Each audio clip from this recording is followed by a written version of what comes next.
The gender issue in South Korea has turned into a war, and the beneficiaries of this war are neither men nor women, but the conglomerates who reap the benefits. In 2016, a 23-year-old woman was stabbed to death multiple times by a stranger at Gangnam Station in South Korea.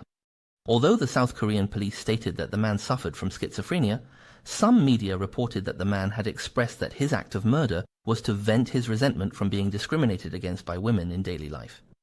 This incident immediately caused a huge uproar in South Korean public opinion, with many women believing that the victim was an innocent casualty of South Korea's gender conflicts, and held grand mourning activities. The opposition between genders in South Korea has always been extremely sharp. Whenever a hot event occurs, South Korean public opinion often steers towards gender opposition. For example, terms like kimchi woman and kimchi man are used, implying that all men are potential criminals. It has become habitual to attribute responsibility to gender. In recent years, South Korean feminists have also become increasingly extreme, with some women even comparing South Korean men to the Japanese soldiers who abused comfort women during the war. The radicalism is not limited to online. Many South Korean women, unable to target adult men, have turned to targeting young boys. Even more exaggerated is that if these South Korean women are pregnant with a male fetus, they also develop aversion and consider aborting the fetus. However, considering the extreme actions of South Korean feminists, being aborted before birth might actually be a blessing for these male infants. However, much has already been said about how outrageous the gender war in South Korea is. Today, we want to delve deeper and analyze how the gender issue in South Korea has become so severe that it endangers public safety. Why does the South Korean government turn a blind eye to this, and even openly or covertly support the provocation of gender issues? Even Moon Jae-in, who has a good reputation on the Chinese internet, advocates for gender equality and the protection of women's rights to gain votes.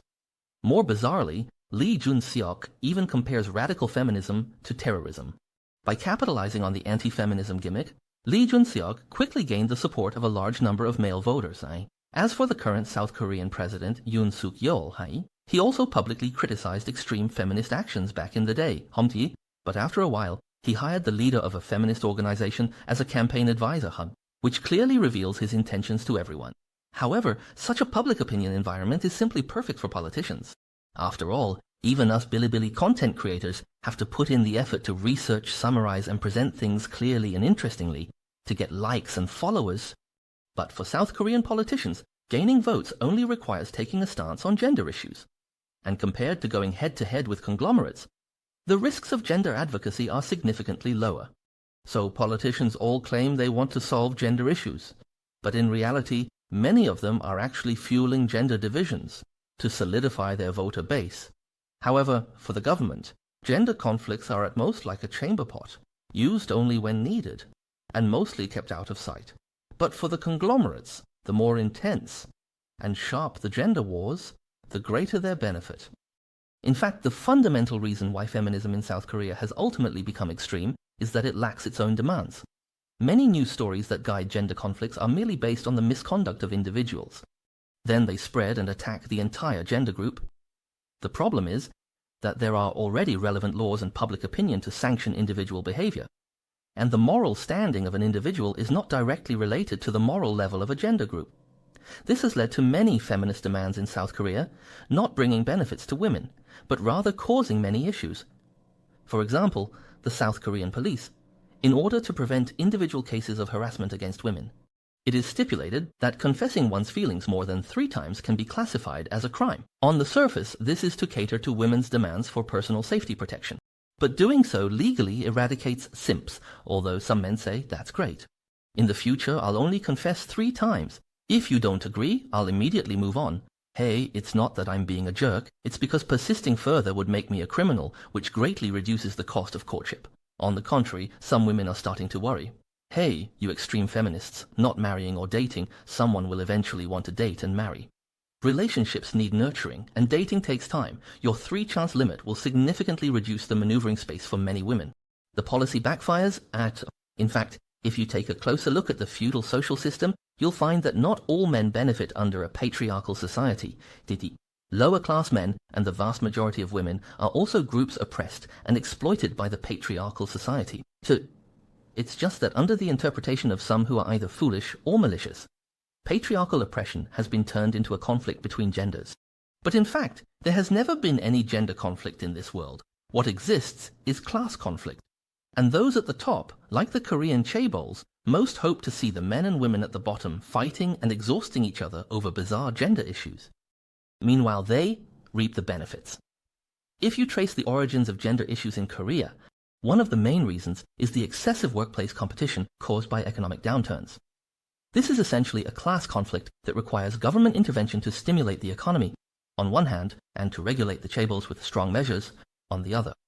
At the very least, ensuring that everyone across the country can live decently is the right approach, isn't it? However, under the influence of gender issues in Korea, Korea's unemployment issue has turned into male oppression and discrimination against women.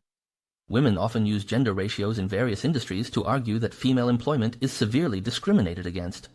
Well, the chaebols see this and think, wow, it can be handled this way too. Then why not intensify the efforts and fan the flames like crazy? Yes, your unemployment as women is because men have taken your jobs, resulting in workers starting to compete endlessly among themselves. Women, not only are they manipulated in the workplace, but if they don't work desperately to surpass men, they'll be eliminated. They are also manipulated by feminist ideas, saying, look, this is blatant oppression and discrimination by a patriarchal society. Therefore, the more people are brainwashed by this kind of feminism, the more they want to prove themselves. Women are determined to work hard and surpass men in performance to prove that gender bias is completely wrong, but gender bias is inherently wrong. The tycoons are so moved by this that they are almost brought to tears. And this result also makes it harder for men. If they don't work hard, they will be ridiculed by women, saying, how can someone so incompetent still hold a position? As expected, men are not capable. Even under the influence of traditional patriarchal views, men will self-criticize, thinking, I must be stronger than women. So, both sides are caught in a void, determined to prove themselves in front of each other. But to be honest, aren't the results and achievements of workers still just a word from the conglomerate bosses?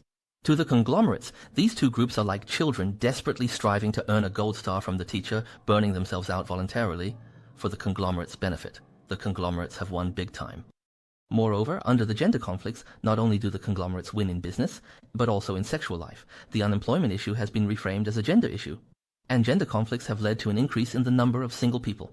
Originally, within the framework of East Asian cultural circles, Korean women had a fallback option, which was to return to the family. We are not judging whether this is good or bad. However, many women who return to the family can indeed lead a relatively stable life because of this. However, under the influence of feminist ideas, doing so means submitting to patriarchy.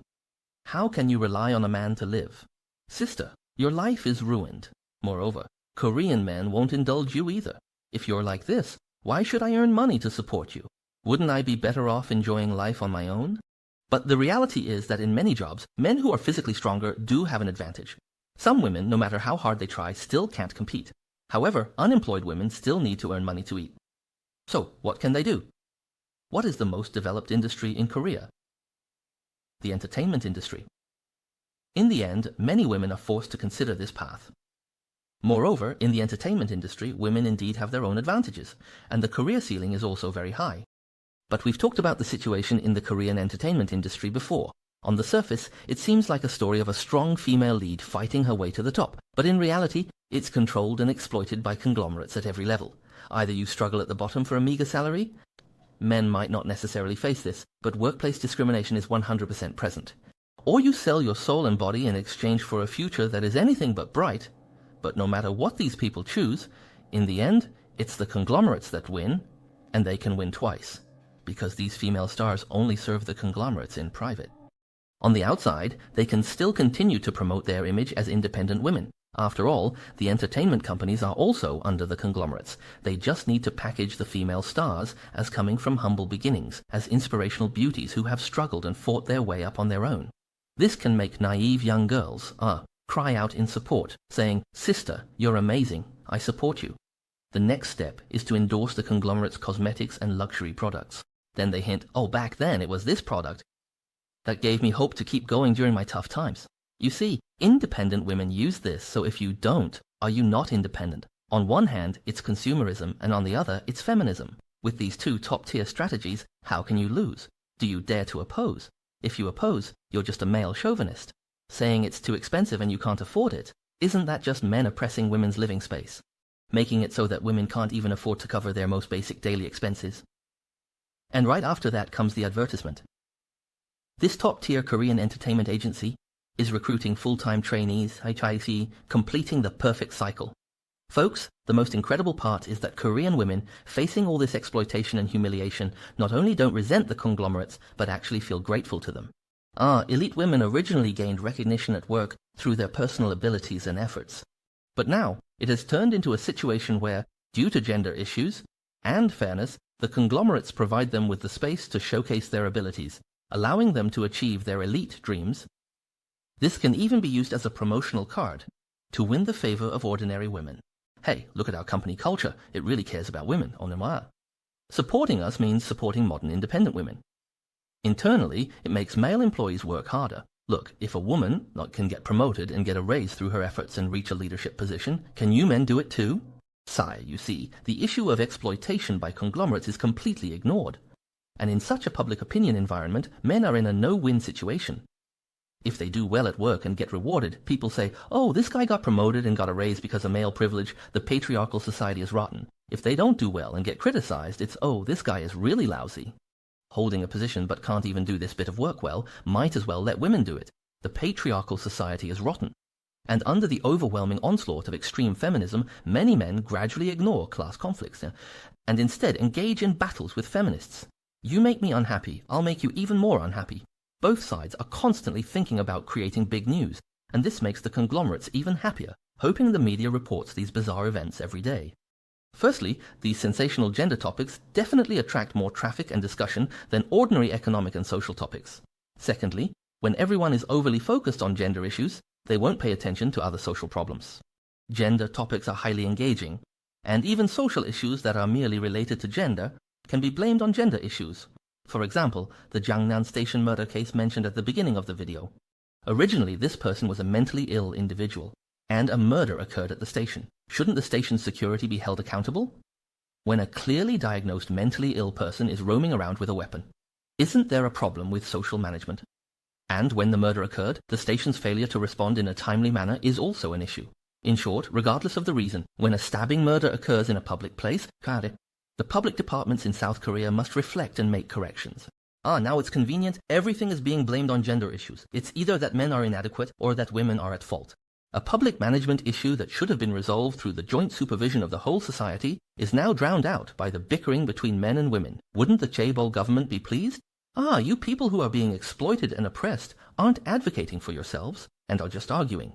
Do you expect the chaebols to solve it for you? At this point, some might say, well, with South Korea's low birth rate, the government must be anxious, right? In the future, as there are fewer and fewer Koreans, who will they exploit? Well, let me tell you. The government might not say it, but the chaebols really aren't worried. And you really don't need to worry on behalf of capital, because from the moment capitalism was born, it has been creating its own gravediggers. People can sell themselves for money, so why would they earn less just because of a decline in a nation's population? An excess of labor is a cause of gender opposition, so whether this surplus labor lives or dies, whether they have more or fewer children, it is irrelevant to those in power. Even if productivity falls short, they can either transfer capital or absorb immigrants. After transferring capital, the demand for domestic labor decreases. There are fewer job opportunities, workplace competition becomes fiercer, gender conflicts worsen, and men and women become more entrenched in their struggles. The chaebols win. Absorb immigrants. In this case, not only do the chaebols win, but even the chaebols' American backers win big, because not only are gender conflicts unresolved, racial conflicts also arise, and for the chaebols and the incompetent government, as long as it's not a class conflict, the more and more complex the other conflicts are, the safer they are. The more the people at the bottom consume themselves internally, the less necessary expenditure there is for the government. Politicians only need to pander to gender groups and put on a show. You can get loyal votes. The chaebols only need to publish a few reports to make money while diverting conflicts, so that the people can automatically roll inwards infinitely. And they can also use the prosperity of the entertainment industry brought about by the roll inwards to satisfy their selfish desires and please the US military. Who would be willing to solve the gender problem? And why would they solve so-called social issues that are all benefits and no harm to them? The harm that everyone talks about is only harmful to the common people. Does it have anything to do with the chaebols? So the madness of extreme feminism in South Korea today might really just be the beginning. And the future of South Korea will only become more extreme. Alright, that's it for this video. See you in the next episode.